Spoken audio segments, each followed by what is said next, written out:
Не се интересувай толкова от мнението на другите. Ако имаш мечта и ако искаш да разраснеш тази мечта, е време да започнеш да споделяш с хората. С колкото повече хора споделиш мечтата си, толкова по-голям шанс има да я разраснеш.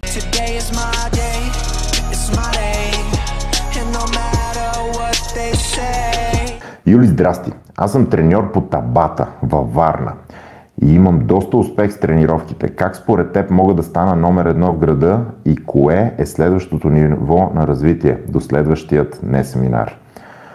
Коста,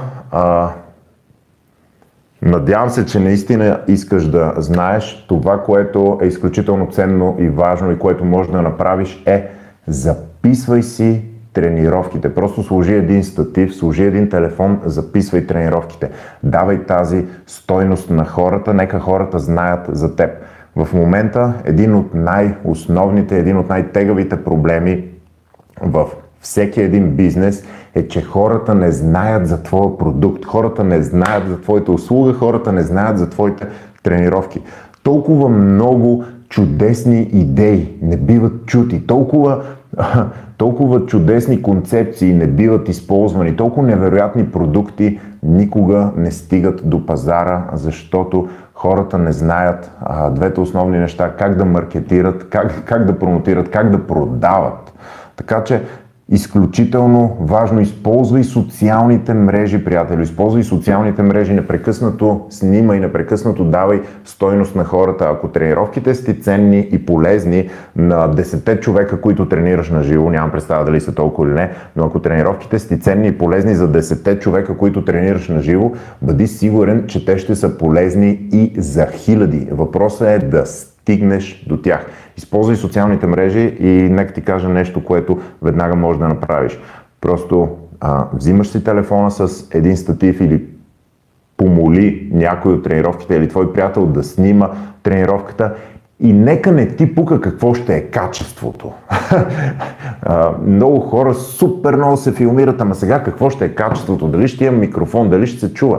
Просто започни от някъде, без да се интересуваш какво ще е качеството, че някой после ще ти каже: ама ти не разбираш, табатата не работи, всъщност друго работи или така нататък.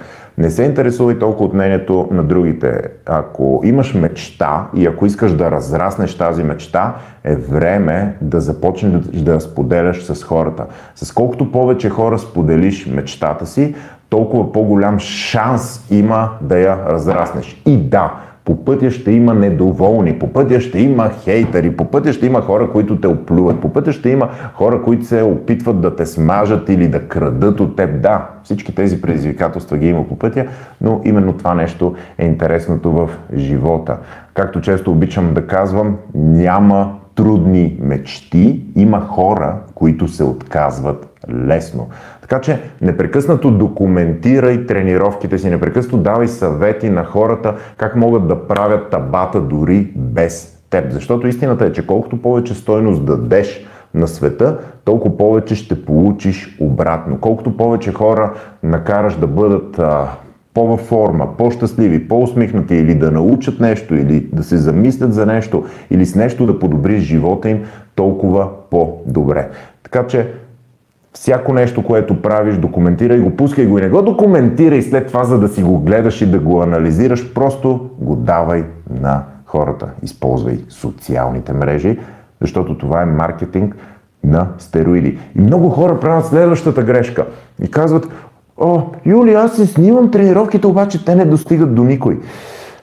Нека не бъдем толкова наивни. След като използваш нещо, е време да започнеш да се подобряваш в него. Непрекъснато наблюдавам как много треньори, те зациклят на тренировките и това нещо е чудесно. Но повечето хора зациклят на своя продукт и своята услуга и тя така и не се разраства, за да достигне до света. Научи се как да маркетираш, научи се как да продаваш, научи се как да използваш социалните мрежи, научи се как да стигаш до хората. Защото дори да си най-добрият треньор в света, ако никой не знае за теб и ако никой не тренира при теб, ти много скоро ще отидеш да работиш работа, която не обичаш. Надявам се това да не е твой случай и да имаш достатъчно хора, но никога не пречи да имаш още повече хора, никога не пречи да дадеш още повече стойност. Така че заснемай тренировките, пиши статии, публикувай полезни неща на хората в социалните мрежи. Facebook, YouTube, Instagram. Направи си канал, където да даваш стойност на хората. Всеки ден, ставайки се, запитай с какво мога да дам стойност на хората, с какво да направя хората по-фит, с какво да направя диетата на хората по-лесна, с какво да направя тренировката им по-забавна, с какво да направя така, че те да тренират дори без да се нуждаят от мен. Когато си с този начин на мислене, ще постигаш наистина невероятни резултати.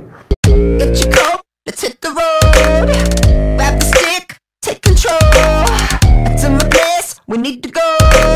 Every time you bite my lip, you get my blood boiling. Take off your clothes, let me ravish your body. I don't need drugs when your lips are like poppy. Drowning in sheets is my new favorite hobby.